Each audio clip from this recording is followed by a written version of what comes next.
E20 petrol വരുന്നതുമായി ബന്ധപ്പെട്ടിട്ട് വളരെയധികം വിവാദങ്ങളൊക്കെ വന്നല്ലോ സാർ. ഈ കഴിഞ്ഞ ദിവസം ഞാനൊരു വർക്ക്ഷോപ്പ് ഉടമയായിട്ട് സംസാരിച്ച സമയത്ത് അദ്ദേഹം ചില വീഡിയോസ് എന്നെ കാണിച്ചു തന്നു. ഈ E20 പെട്രോൾ ഉപയോഗിക്കുമ്പോൾ പഴയ വാഹനങ്ങൾക്ക് എന്താണ് സംഭവിക്കുന്നതെന്നും സ്റ്റാർട്ടിംഗ് ട്രബിൾ മുതലായിട്ടുള്ള പ്രശ്നങ്ങളുമായി ബന്ധപ്പെട്ട് ഇവരെ സമീപിക്കുന്ന ഒരുപാട് പേരുടെ വാഹനങ്ങളിൽ സംഭവിക്കുന്ന കാര്യങ്ങളാണ്.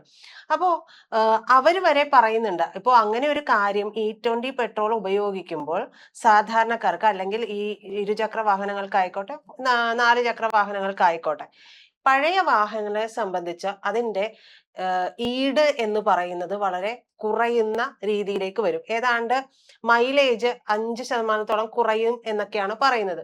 പക്ഷേ കേന്ദ്രം ഇതുവരെയും പറഞ്ഞുകൊണ്ടിരിക്കുന്ന ഒരു കാര്യം, ഇത് ഒരു കുഴപ്പവുമില്ല, ഇത് രാഷ്ട്രീയപരമായിട്ടുള്ള ആരോപണങ്ങളാണ്, എല്ലാത്തിനെയും രാഷ്ട്രീയമായിട്ട് മാത്രം കാണുന്നത് കൊണ്ടാണ് എന്നുള്ളത്. നമുക്കൊരു പുതിയ കണ്ടുപിടുത്തമോ ഒരു കാര്യമോ ഒക്കെ കൊണ്ടുവരുന്നതിൽ ആരും ഒരു തെറ്റും പറയില്ല. പക്ഷേ പുതിയ വാഹനങ്ങൾക്ക് ഇത് പ്രശ്നമുണ്ടാകില്ല എന്ന് പറയുകയും പഴയ ആളുകൾക്ക് ഇത് ബുദ്ധിമുട്ടുണ്ടാകുകയും ചെയ്യുന്ന ഒരു സാഹചര്യം ഉണ്ടായിട്ടും ഇതുമായിട്ട് മുന്നോട്ട് പോകാൻ തന്നെയാണ്. ഇതുമായി ബന്ധപ്പെട്ട് ഒരുപാട് ചർച്ചകളുണ്ട്, ഒരുപാട് കാര്യങ്ങളും ഒക്കെ പുറത്തു വരുന്നുണ്ട്. എന്നിട്ടും കേന്ദ്രം ഇതുമായി ബന്ധപ്പെട്ട് മുന്നോട്ട് പോവുകയാണ്.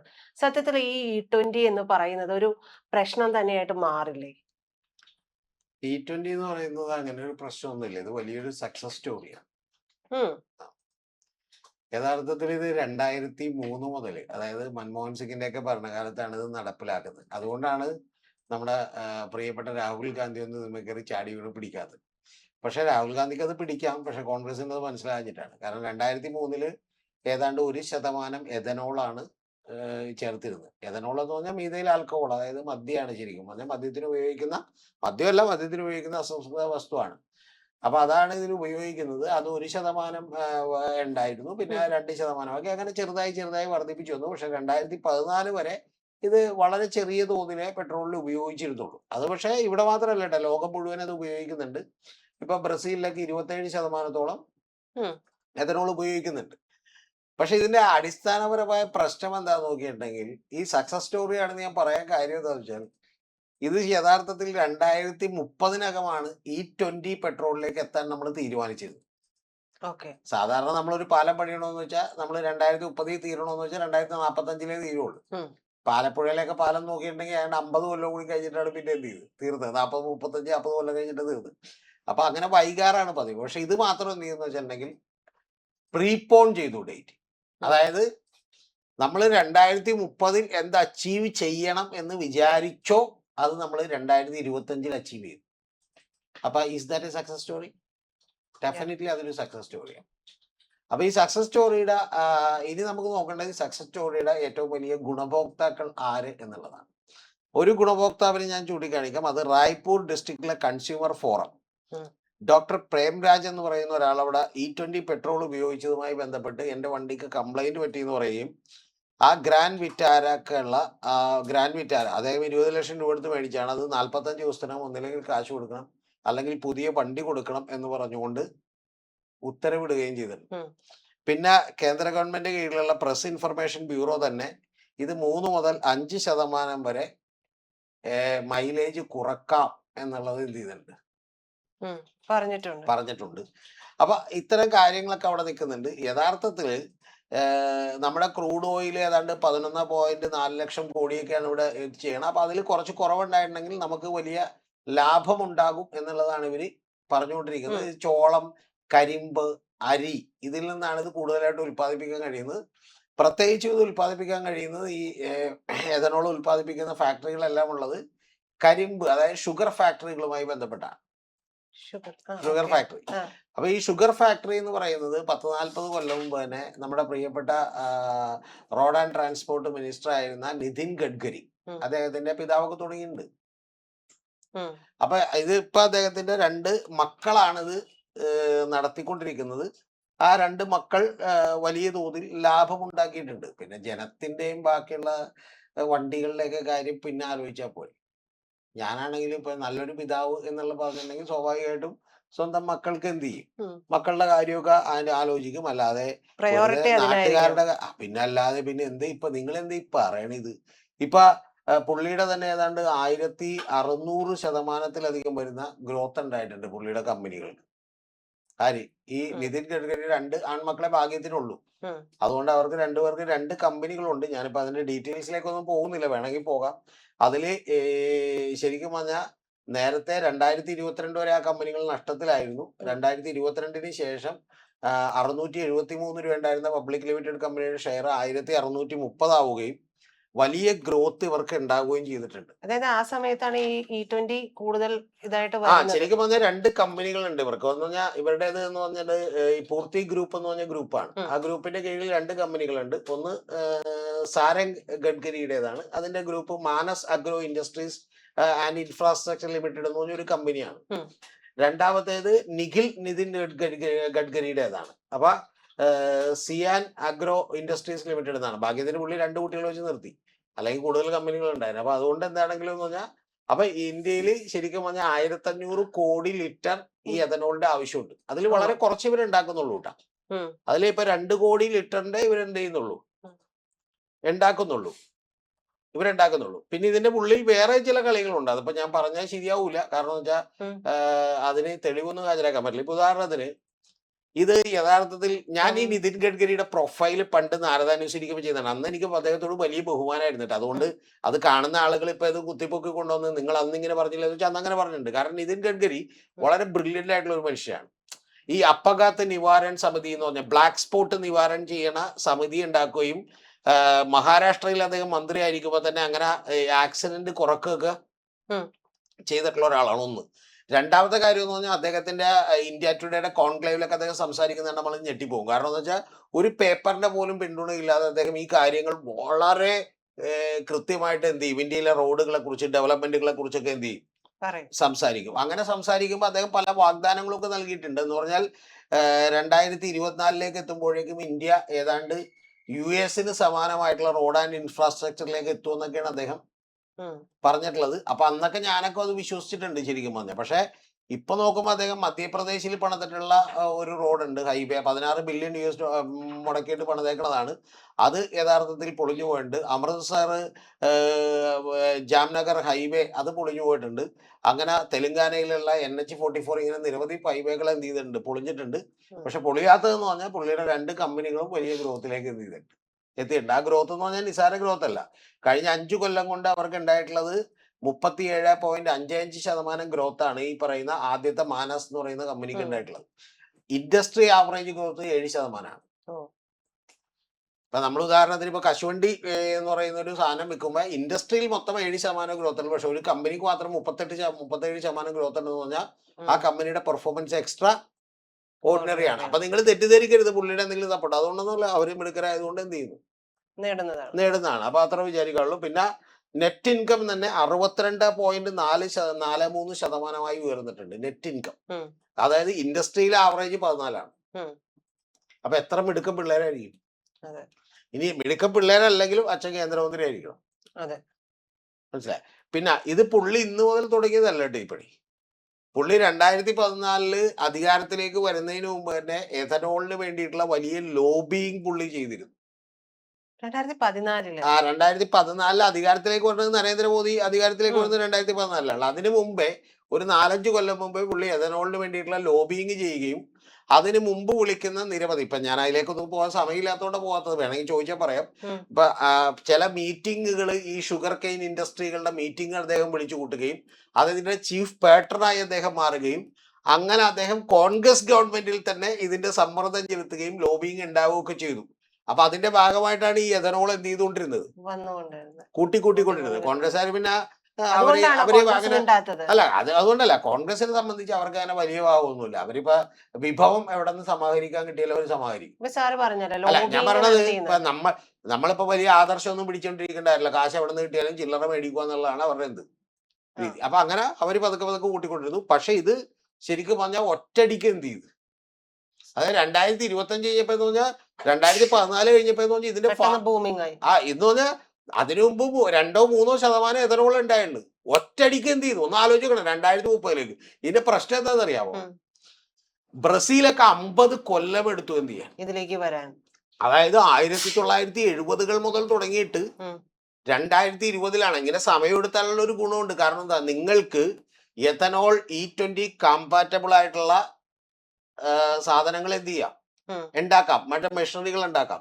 ഇപ്പൊ യഥാർത്ഥത്തിൽ നമ്മുടെ വണ്ടികളുടെയൊക്കെ കാർബേറ്റർ അടിച്ച് തകർന്നിരിക്കുകയാണ്. കാരണം വെച്ചാൽ കാർബേറ്റർ ശരിയാക്കാൻ പറ്റില്ല, ഓവർഫ്ലോ ഉണ്ടാവും, ഇങ്ങനെ നിരവധി കാര്യങ്ങൾ വന്നുകൊണ്ടിരിക്കുകയാണ്. അതിന്റെ എല്ലാം പ്രശ്നങ്ങളുടെ കാര്യം ഇതാണ്. ഇനി ഏറ്റവും വലിയൊരു കോമഡി കൂടി പറയാം നമ്മളോട്. ഇതിലേ ഉം. നമ്മുടെ കമ്പനികളൊക്കെ ഉണ്ടല്ലോ, ഉം. അതായത് ആര്, ഹുണ്ടായി, മഹീന്ദ്ര, ടാറ്റ, ഇതുപോലെയുള്ള കമ്പനികൾ. ഓക്കെ, അങ്ങനെ നിരവധി കമ്പനികളുണ്ടല്ലോ. അതിൽ കമ്പനികളുടെ മാനുവലിൽ അവർ എഴുതി വെച്ചിട്ടുണ്ട്, നേരത്തെ ഉണ്ടായിരുന്നു, അതായത് E10 പെട്രോൾ ഉപയോഗിക്കാൻ പാടില്ല, E20 ഉപയോഗിക്കാൻ പാടില്ല. മാനുവൽ E20 ഉപയോഗിച്ച വാറണ്ടി കിട്ടൂല എന്നൊക്കെ പറയും. പിന്നെ എല്ലാവരും അത് പിൻവലിച്ചു. സാർ ഇപ്പോൾ കമ്പനികൾ എൻ്റെ അടുത്തേക്ക് ഇതൊന്നിനും വരരുത്, ഞാനൊരു പാവപ്പെട്ടവനാണ് എന്ന് പറയും. സാർ ഒരു കാര്യം ഞാൻ പുറകോട്ട് പോയിട്ട് ചോദിക്കുകയാണ്. സാർ പറഞ്ഞല്ലോ 2014 മുമ്പ് ലോബിയിങ് നടത്തിയെന്ന്. അങ്ങനെ എങ്ങനെയാണ് നടത്തിയതെന്ന് അറിയാൻ ഇതുണ്ട്. കാരണം വെച്ച് കഴിഞ്ഞാൽ 2014 മുതലാണ് എന്ന് പറയുമ്പോൾ മോദി ഭരണകൂടം വന്നു.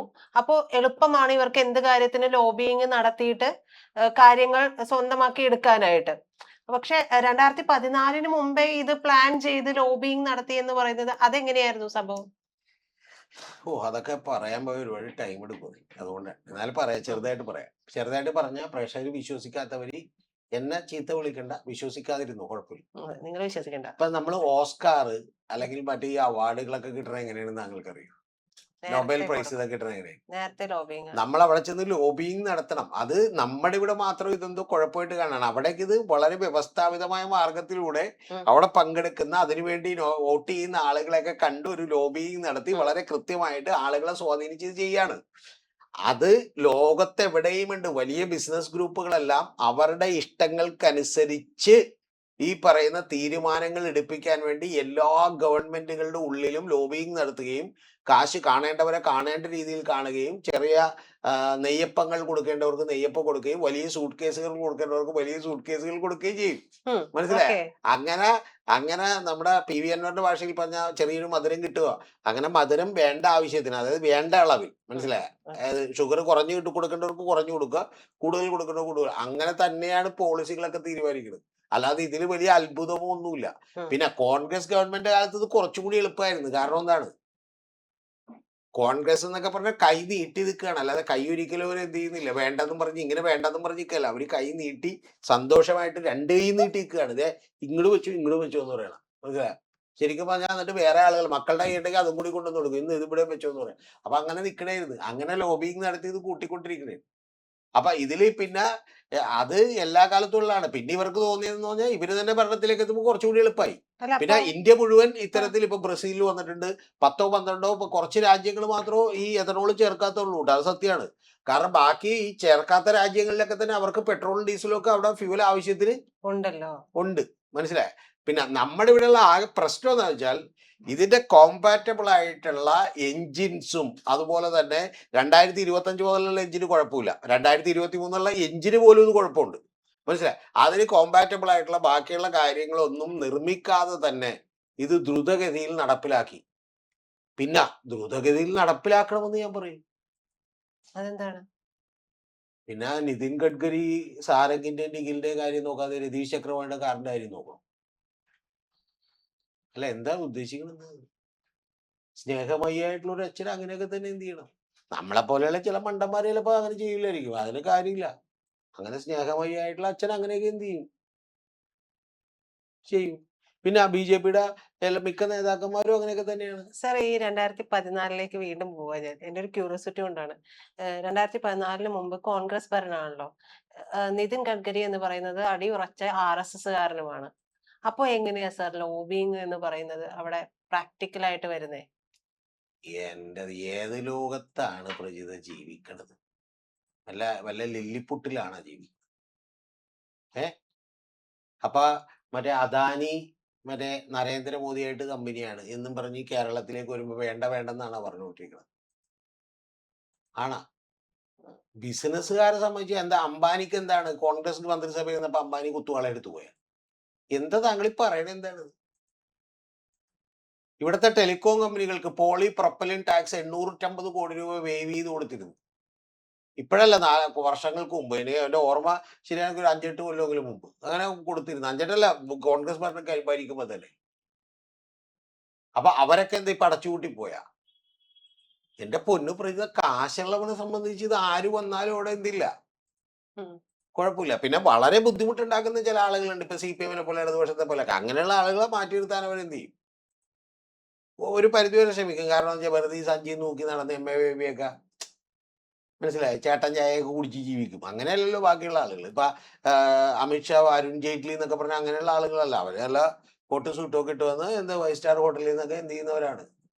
അങ്ങനെയുള്ള ആളുകൾ അവിടെ കയറി ഇരിക്കുള്ളൂ. അല്ലാതെ ഇതിൽ ലോബിങ് നടത്താന്ന് പറഞ്ഞാൽ ലോബിങ് നടത്താൻ അവർക്ക് അവരുടെ തന്നെ ഗവൺമെന്റ് വേണമെന്ന് നിർബന്ധമൊന്നുമില്ല.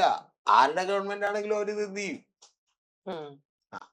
ഇപ്പൊ നാളെ ഇനിയിപ്പോ വേറെ ആരെങ്കിലും വന്ന് ഇന്ത്യ ഭരിച്ചാൽ പോലും എന്ത് ചെയ്യും? അദാനി ആകെ പ്രശ്നത്തിലാവോ? ഇല്ല.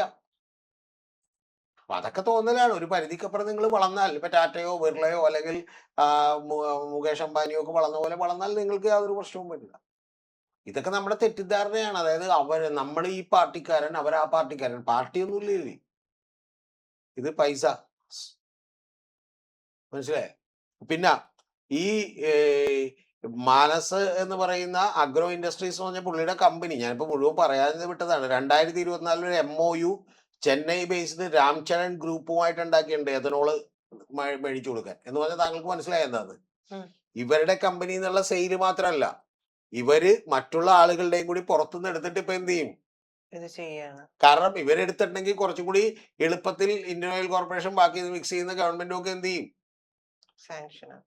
അത് സാങ്ഷൻ ചെയ്യാം. അല്ലാതെ നിങ്ങളെ എന്നുണ്ടെങ്കിൽ ചിലപ്പോൾ ഈ കാശ് കിട്ടാൻ പിന്നെ നെട്ടോട്ട് ഓടേണ്ടി വരും. പിന്നെ ഇവര് പറയുന്ന ഏറ്റവും വലിയൊരു കാര്യമുണ്ട്, ഇതുകൊണ്ട് ചോളം, ഷുഗർ കെയിൻ, റൈസ് ഇത്തരത്തിലുള്ള കർഷകർക്ക് വലിയ കോടിക്കണക്കിന് രൂപ കിട്ടുന്നു എന്നാണ് ഇവര് പറയുന്നത്. അതായത് കോടിക്കണക്കിന് രൂപ യഥാർത്ഥത്തിൽ ഇവർക്കെല്ലാം എന്ത് ചെയ്തുകൊണ്ടിരിക്കുന്നു? 1,98,000 കോടി വന്നതില് 1,93,000 കോടി വന്നതില് 193 ലക്ഷം ടൺ ക്രൂഡ് ഓയിൽ കുറവ് മേടിച്ചാൽ മതി. അങ്ങനെ കർഷകർക്ക് ഏതാണ്ട് 1.18 ലക്ഷം കോടി, അതായത് 1,18,000 കോടി രൂപയുടെ ബെനഫിറ്റുകളൊക്കെ കൊടുത്തിട്ടുണ്ടെന്നാണ് ഇവര് അവകാശപ്പെടുന്നത്. കർഷകർക്കല്ല, ഷുഗർ കെയിൻ ഫാക്ടറികൾക്കും എഥനോൾ നിർമ്മാണ പ്ലാന്റുകൾക്കും ഒക്കെ. അതിപ്പോ ഏതാണ്ട് 600-700-ലധികം കമ്പനികൾ ഉണ്ട്. ഈ പറഞ്ഞ പുള്ളിയുടെയൊക്കെ വളരെ ചെറിയ തോതിൽ എന്ത് ചെയ്യുന്നുള്ളൂ. 1,500 കോടി ലിറ്റർ വേണ്ടതിൽ പുള്ളിയുടെ 2 കോടി പുള്ളി ഉണ്ടാക്കുന്നുള്ളൂ പുള്ളിയുടെ. പക്ഷെ മറ്റ് ഇതൊക്കെ സപ്ലൈ ചെയ്യുന്നതിലൊക്കെ വേറെ എന്തെങ്കിലും ഡീലിങ്സ് ഉണ്ടോ എന്നുള്ളതൊക്കെ കൂടി നമ്മൾ എന്ത് ചെയ്യണം? അന്വേഷിക്കണം. പിന്നെ ഇതൊക്കെ പെട്ടെന്ന് നടപ്പാക്കാതെ 2030 വരെ വെച്ചിട്ടിരുന്ന 2029 തെരഞ്ഞെടുപ്പ് ജയിച്ചില്ലെങ്കിൽ എന്ത് ചെയ്യും? പിന്നെ വെറുതെ ഓവറായിട്ട് കാശ് മുടക്കണോ? നമ്മളല്ല വേറെ ആരെങ്കിലും. ഇപ്പൊ ഞാൻ ഇരിക്കുന്നിടത്ത് ഞാൻ തന്നെ ഇരുന്നാൽ പിന്നെ എനിക്ക് ആ കാശ് കൂടി ഞാൻ തന്നെ തീരുമാനം എടുത്താൽ മതി. ഞാൻ പ്രജിത എങ്ങാനും ജയിച്ചു വന്നിട്ട് പിന്നെ പ്രജിത എടുത്ത് ലോബിങ് നടത്തി കാശൊക്കെ കൊണ്ടു കൊടുത്ത് ഇത് എന്ത് ചെയ്യണം? ചെയ്യിപ്പിക്കണം. കാര്യം എന്നെ പരിചയം ഉണ്ടാകും പ്രജിതക്ക്. അതുകൊണ്ട് ചെല്ലുമ്പോൾ ആക്സസ് കിട്ടും, എന്ത് ചെയ്യാം, കാശ് ശരിക്കും. പക്ഷെ അപ്പോഴേ ഒരു ഷെയർ ആർക്ക് പോവും? എന്ത് കാര്യം ഇരിക്കണത്? പിന്നെ നമ്മുടെ ഇവിടെ എന്നൊക്കെ പറഞ്ഞാൽ വളരെ കുറച്ച് വണ്ടികളേ ഉള്ളു. ഏതാണ്ട് 24 കോടി വണ്ടികൾ, കാറുകളും ഏതാണ്ട് 2 കോടി, അങ്ങനെ 24 കോടി ബൈക്കുകളും 2.5 കോടി 3 കോടി കാറുകളൊക്കെ ഉണ്ടെന്നാണ് കണക്ക്. ഞാനിപ്പോ കൃത്യം നോക്കിയിട്ടില്ല. അപ്പൊ അത്തരം കണക്കുകൾ വെച്ച് നോക്കുമ്പോൾ ഇത് ഭയങ്കരമായ ലാഭം ഉണ്ടാക്കുന്ന ഒരു പണിയാണ്. മനസ്സിലായേ? ആ പണി വളരെ ഗംഭീരമായിട്ട് അവർ എന്ത് ചെയ്യുന്നു. അതിലിപ്പോ തെറ്റൊന്നുമില്ല.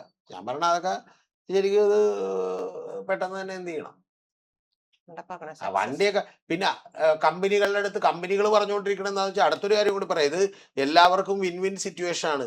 കാരണം എന്ന് വെച്ചാൽ കമ്പനികൾ പറഞ്ഞുകൊണ്ടിരിക്കണ യാതൊരുവിധ കംപ്ലൈന്റും വണ്ടികൾക്ക് ഇല്ലെന്നാണ്. അതിന്റെ കാര്യം എന്താണെന്ന് നിങ്ങൾക്ക് മനസ്സിലായോ?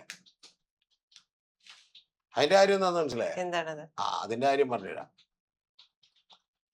അതിന്റെ കാര്യം എന്താണെന്ന് വെച്ചാൽ കമ്പനികളുടെ ഏറ്റവും വലിയ ലാഭം എന്ന് വെച്ചാൽ സെയിൽസ് അല്ല. ഇപ്പൊ താങ്കളിപ്പോ മാരുതിയുടെ കാറ് വിൽക്കുന്നു എന്ന് പറഞ്ഞാൽ ശരിക്കും പറഞ്ഞാൽ താങ്കളൊന്നും ട്രൈ നോക്കി ഉണ്ടാവില്ല, പ്രേക്ഷകനും ട്രൈ നോക്കി ഉണ്ടാവില്ല. നമ്മളിപ്പോ ഇൻഡസിൽ പോയിട്ട് ഒരു കാറിന് വില ചോദിച്ചാൽ, നമ്മൾ പോപ്പുലറിൽ പോയിട്ട് മാരുതിയുടെ കാറിന് വില ചോദിച്ചാൽ രണ്ടും ഡീലറാണല്ലോ. അവര് കാശ് ചവിട്ടി കുറക്കും. നെഗോഷിയേറ്റ് ചെയ്ത കാശ് എന്ത് ചെയ്യും?